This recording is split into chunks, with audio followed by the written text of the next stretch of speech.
Today we're going to save ourselves 3 million euros on the ideal boat to sail around the world with the whole family. Because today we'll get to know, visit and dream about buying some of the best boats to sail around the world as a family, and above all, because we're heading to the boat show in La Rochelle. To La Rochelle? I love France so much. How great that we're going to La Rochelle. No, not you. We're going as a family. You're not taking me? No, not at all. And what about the 3 million? How are you going to save that? Well, because we'll see them, visit them and dream about buying them, which is free. But actually buying them, that's not happening at all.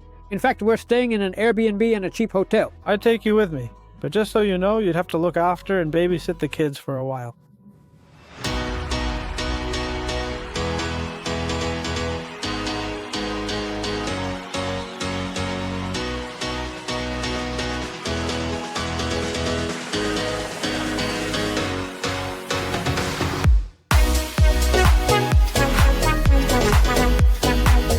Greetings sailors, and welcome to a brand new episode of the Low Cost Sailor. It is truly great to have you here with us today. Today we're going to talk about the boats I like the most, how everything has evolved, and we're also going to see some of them at one of the largest in-water boat shows in Europe, the Grand Pavois in La Rochelle. The what? The Grand Pavois. And yes, we're going there as a family, touring the entire show, getting on board some of the most impressive boats, and, well, surviving taking a couple of 3-year-olds to an event like this. Don't miss it, because it's going to be a very entertaining episode where we'll get to know some incredible boats and some of the most surprising new developments in recreational boating that I've been able to see. And all of this in an incomparable setting like La Rochelle. Everyone dreams about other boats. And we can't really call this infidelity, even if we already have one. I remember that before I had a boat, I used to dream about very different kinds of boats. At first, I let myself be captivated by versatility, and I'm a little embarrassed to admit it, because it's really truly frowned upon among experienced high-end sailors for the MacGregor 26, which is often called the Swiss Army knife of sailboats. It's trailerable, and you can even unstep the mast yourself to transport it with ease. By road, with 8 meters of length and an interior that's somewhat austere, like a caravan, but with a swing keel and water ballast that lets you go into places with a draft. Of barely 32 centimeters, so you can beach it anywhere or just leave it on the shore without any problem. When I compared it to the Trastolillo, I thought, well, the MacGregor 26 is like a bigger Trastolillo with a sail.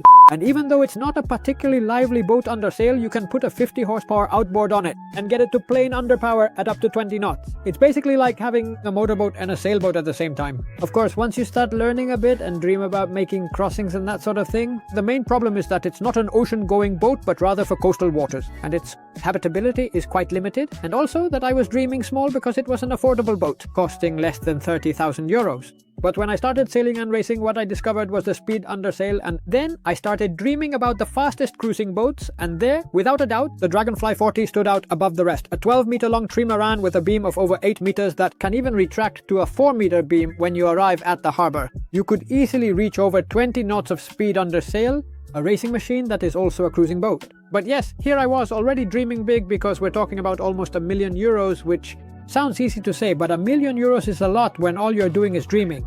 I had the chance to visit this one at the Düsseldorf Boat Show. And what can I say? The interior really let me down. My dream faded away. It didn't seem like a boat to live on. And for racing almost any of the smaller Dragonflies, which also save you quite a bit of money, would work better. It's true, very disappointing. But Dragonfly is very disappointing. Inside, it looks somewhat really cheap, somewhat actually shabby, like ours. Inside, it looked like a MacGregor 26.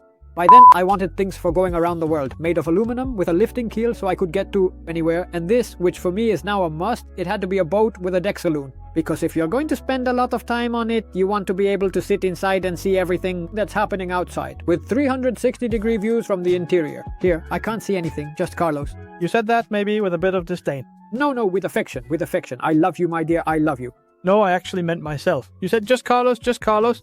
That's right, I said it with disdain. No, but I love you, little boat. And in my dreams, the Garcia Exploration 52 stood out. Well, I was aiming for the 45.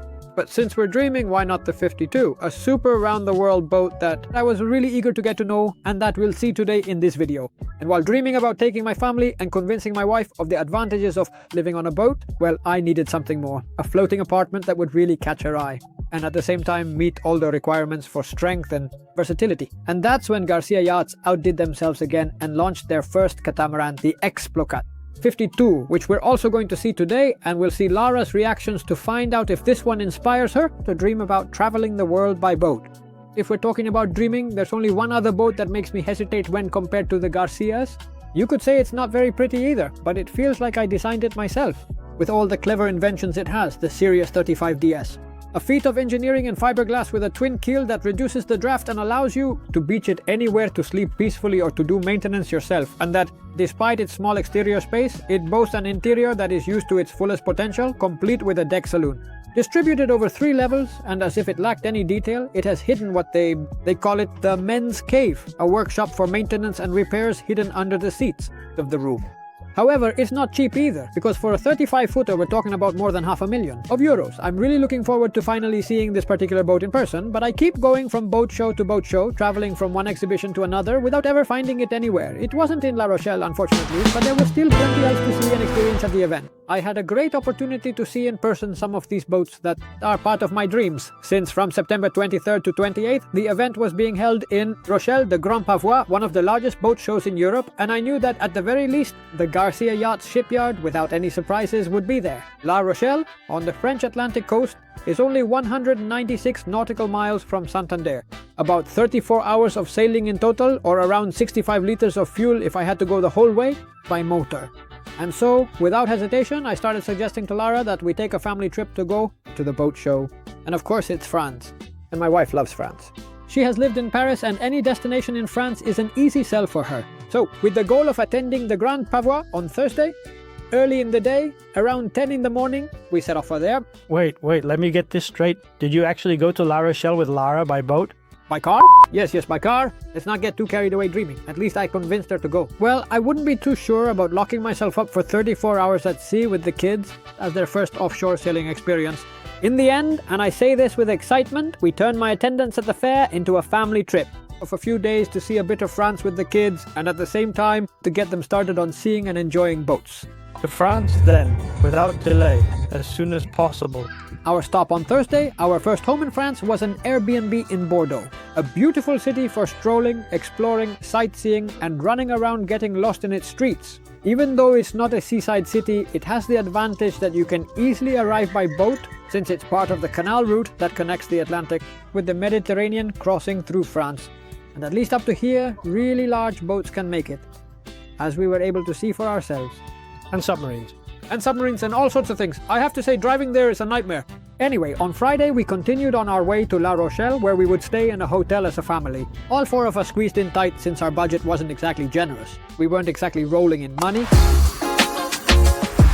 La Rochelle, located on the Atlantic coast of France, is the capital of the department of Charente-Maritime in the region of Nouvelle-Aquitaine.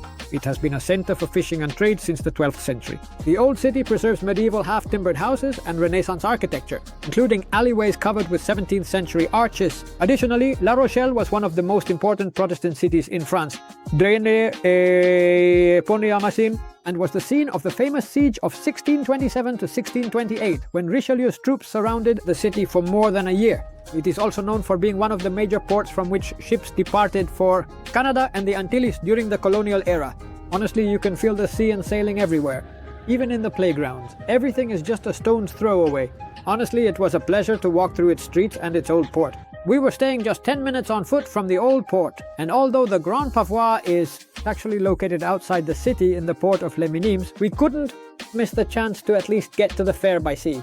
From the old port to the fair, there was a boat service that took us directly there. And it was truly a wonderful and memorable opportunity to see everything from the sea and for the kids to really enjoy a different kind of unique experience. On the way to the fair, the sight of the port of Les Minimes was absolutely impressive and unforgettable. An immense marina with more than 5,000 berths, 5 times bigger than this one, which is by no means small.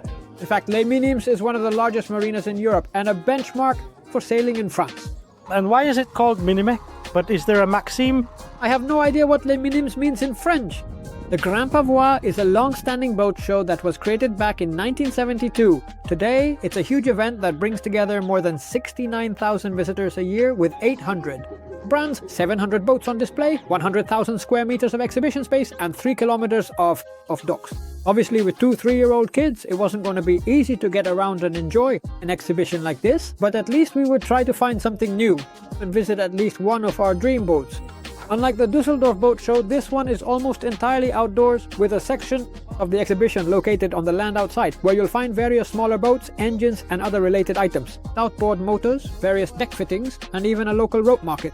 Honestly, I liked this last one. It seemed like a place where you could at least go and purchase things right there on the spot. It was like a flea market, but for nautical stuff. Some aluminum hulls were surprising in the land area, and the small trailerable sailboats, loaded with accessories, reminded me a bit of when I used to dream about the MacGregor. There were also some surprising propulsion ideas on land, like the use of kites on boats, although I do believe that this will probably become even more important in the future. Using kites, like launching a kite to pull a boat, but for recreational purposes. Already.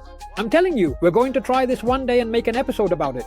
In the covered area, we found a lot of marine electronics, deck fittings, the electrification of boats, which continues to gain ground with more and more manufacturers and more battery alternatives. Electric motors both inboard and outboard, now available everywhere from all brands. And we also came across some truly surprising and remarkably advanced artificial vision systems, but extremely expensive, like the CAAI equipment. From this point of view, Dusseldorf definitely wins in these aspects, but where it sweeps, the Grand Pavois is afloat. When you go down to its 3 kilometers of docks completely filled with boats, things truly change. Boats, boats and more boats, many sailboats, many shipyards, and a closeness that was not so present in Dusseldorf. Despite the reserved nature of the French, here everything seems more accessible to see and visit any boat. Here, sailing is the main attraction, and you have boats of all sizes, many multi-hulls, among which we find the famous Dragonflies that we already saw in Dusseldorf and which disappointed me a bit on the inside. Beautiful from the outside, I avoided showing my wife the interior so I wouldn't shoot myself in the foot on my own roof if one day I suggested traveling around the world in one like that. But of course, a Dragonfly, all things considered, is like traveling the world in a Ferrari. And for traveling, a motorhome is better. Among the most striking things we saw was an evolution in sails, with the example from the company Wissamo, which equipped a cruising sailboat with one of its sails, more like wings, because the design was that of an airplane wing.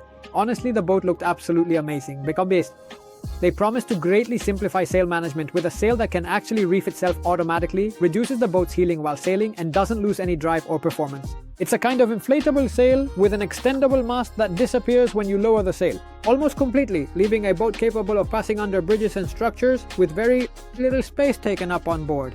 It was surprising, but with the kids starting to complain, it was time to focus our efforts on seeing the boats of my dreams. The people from Garcia Yachts were very friendly, and without any prior appointment, with my press credentials, they quickly invited me to see their boats. Well, they invited us because they must have thought, what a journalist, showing up with a whole troop of kids. Because just as we always say, Garcia doesn't sponsor us either. They don't sponsor us either. My very first visit would be to the impressive Garcia Exploration 52. I clearly remember when Garcia, with the invaluable help of Jimmy Cornell, officially launched the Garcia Exploration 45 back in the year 2014. This is an aluminum boat that was specifically designed to safely and comfortably sail all seas and latitudes, with comfort and safety. A sort of Land Rover of the sea in the style of the Alubat Ovni. Tough, reliable, but with the addition of the deck saloon and a level of onboard comfort that marked a before and after. And they certainly achieved it, because it didn't take long for them to scale the design up to 52 feet, giving rise to the model I was able to visit. For me, an absolute marvel of a boat. The kind of boat my friend Plowman is trying to build, but with little money. It would be the perfect boat for any sailor looking for comfort and ocean-going capability. A super comfortable interior with all the amenities, incredible insulation systems for heating, a lifting keel with a minimum draft of 1.20 meters. Very similar to this boat, to my Oceanis 321, but of course on a 16-meter boat and almost 20 tons. For me, it's a perfect boat for the ocean sailor, and you can tell from the details that it has been designed by real sailors. The protected areas on deck, a very well finished interior but without sacrificing practicality, and extremely easy access to the boat's technical areas with everything in plain sight.